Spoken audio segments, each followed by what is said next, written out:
Good morning students. We are describe the या solve the NCERT questions. NCERT question को solve किया जाएगा इसलिए कि जो बोर्ड्स के एग्ज़ाम होते हैं या कॉम्पिटिशन्स के एग्ज़ाम हैं तो मैक्सिमम उसमें NCERT के क्वेश्चंस ही पूछे जाते हैं, तो इसलिए one by one NCERT question solve किया जाए। पहला क्वेश्चंस है इसका NCERT का, हमने बोर्ड पे लिख दिया है कि represent the cell in which following reaction take place. Mg bracket में यस लिखा है, यस मीन्स होता है सॉलिड स्टेट, +2Ag प्लस इसकी +2Ag प्लस है, यह एक्वस सोल्यूशन में होगा, आयनाइज है। अगर आयन है तो इसकी कंसंट्रेशन होगी, तो कंसंट्रेशन दिया हुआ है 0.001 m। कैपिटल M मीन्स होता है मोलैरिटी। फिर है Mg +2 0.13 m, यानी कैपिटल M है तो मोलैरिटी है, +2Ag सॉलिड स्टेट है। करा कैलकुलेट ई सेल, यानी सेल का स्टैंडर्ड इलेक्ट्रोड पोटेंशियल कैलकुलेट करना है। इफ यानी स्टैंडर्ड सेल का इलेक्ट्रोड पोटेंशियल कैलकुलेट करना है। Standard electrode potential E cell दिया हुआ है +3.17 वोल्ट। अगर ये दिया हुआ है तो इस पे आप इसको अब सॉल्व करेंगे। तो सॉल्व करने से पहले आपको ये करना है कि सबसे पहले आप इसमें सॉल्व करते हैं तो जो दिया हुआ है उसके अकॉर्डिंग आप एक सेल प्रिपेयर करिए। तो सेल प्रिपेयर करने के लिए आपका सॉल्यूशन में पहले है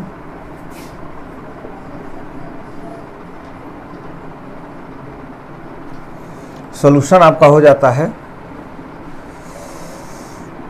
ये है इक्वेशन दिया हुआ है, तो इस इक्वेशन के अकॉर्डिंग Mg सॉलिड है, Mg प्लस है, +2 इलेक्ट्रॉन का इसने लॉस किया, तो एज लाइक ये एनोड है। 2Ag प्लस इसकी मोलैरिटी है 0.13 m और यह है 0.0001 m, प्लस इसने 2 इलेक्ट्रॉन गेन किया तो ये कन्वर्ट हो गया 2Ag सॉलिड में। ये जो है रिडक्शन हुआ तो एक कैथोड हुआ, एक एनोड हुआ और एक कैथोड हुआ। तो जब एनोड और कैथोड है तो अब हम Q की वैल्यू क्या फाइंड आउट कर लें। तो Q की वैल्यू फाइंड आउट करने के लिए अब इन दोनों इक्वेशन को हम जोड़ देंगे। अगर हम जोड़ दें तो मिल जाता है Mg solid +2Ag plus bracket में 10 की power -4 capital M equal to 2Ag solid plus Mg plus bracket में 0.13 m। तो ये हो गया। इसमें अब क्या हुआ कि नंबर ऑफ इलेक्ट्रॉन आपके 2 हो गए, यानी n की वैल्यू 2 हो गई। तो जब n की वैल्यू 2 हो गई तो अब हम इक्विलिब्रियम स्टेट यानी Q या K हम निकालते हैं, Q कोटेंट ये निकाला गया। तो इसमें क्या होगा, product upon reactant, concentration of Mg plus into concentration of Ag की power 2 upon concentration of Mg solid है upon concentration of Ag plus की पावर 2। तो this is a solid state और ये सॉलिड स्टेट। तो इन दोनों की कोई वैल्यू नहीं है, इनका 1 मान लिया जाएगा।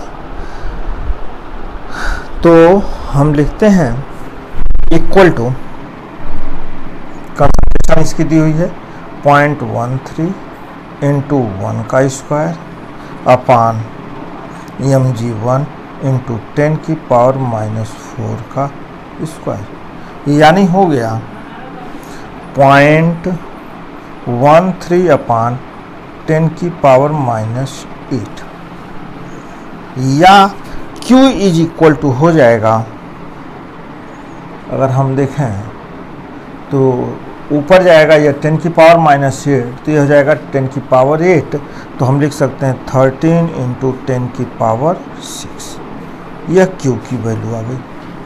अब इसके आगे हम सॉल्व इसको करेंगे according to Nernst equation. Nernst equation के अकॉर्डिंग हम इनको सॉल्व करेंगे। तो नर्स्ट इक्वेशन के अकॉर्डिंग क्या होगा? According to Nernst equation E equal to या E cell equal to E not या E0 cell, E cell equal to E standard cell minus, जब सॉल्व कर देते हैं तो -0.059 अपान n, ये हो जाएगा log Q। तो हो गया E cell equal to E standard cell दिया हुआ है, E स्टैंडर्ड सेल दिया हुआ था 3.17 प्लस 3.17 वोल्ट,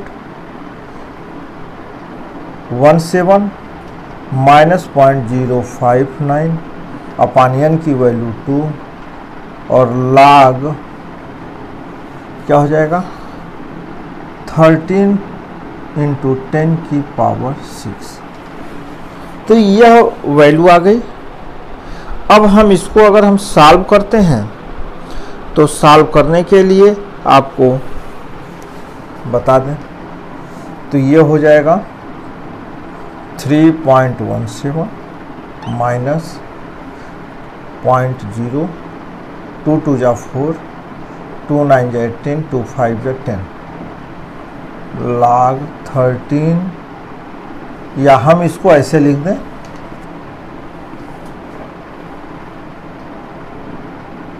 इंटू log 13 अब प्लस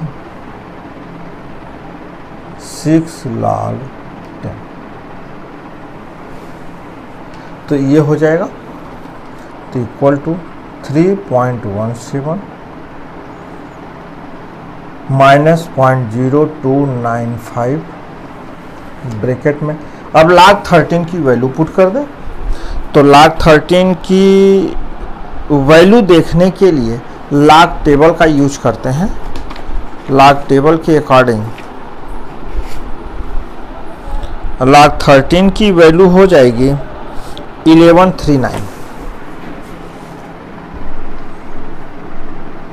1 माइनस 1 1139, यानी 1.139 अब प्लस 6,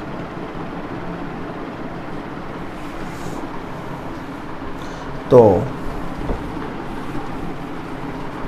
हो जाएगा 3.17 माइनस 0.0295 और 6 और 1 इंटू 7.139 ऐड कर देंगे, तो अब हल किया जाएगा। तो ई सेल इक्वल टू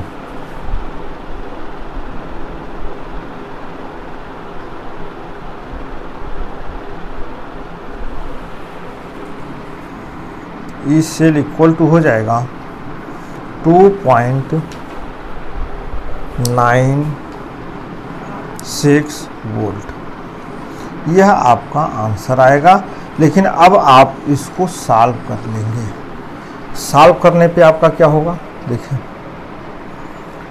7.139 और 0.20295, अगर हम इसको सॉल्व करते हैं तो यह कैलकुलेशन कर लेंगे, और कैलकुलेशन करने के बाद जो वैल्यू आएगी उसको 3.17 से क्या करेंगे, माइनस कर देंगे, सब्ट्रैक्ट कर देंगे, तो यह वैल्यू आ जाएगी। यह हो गया ई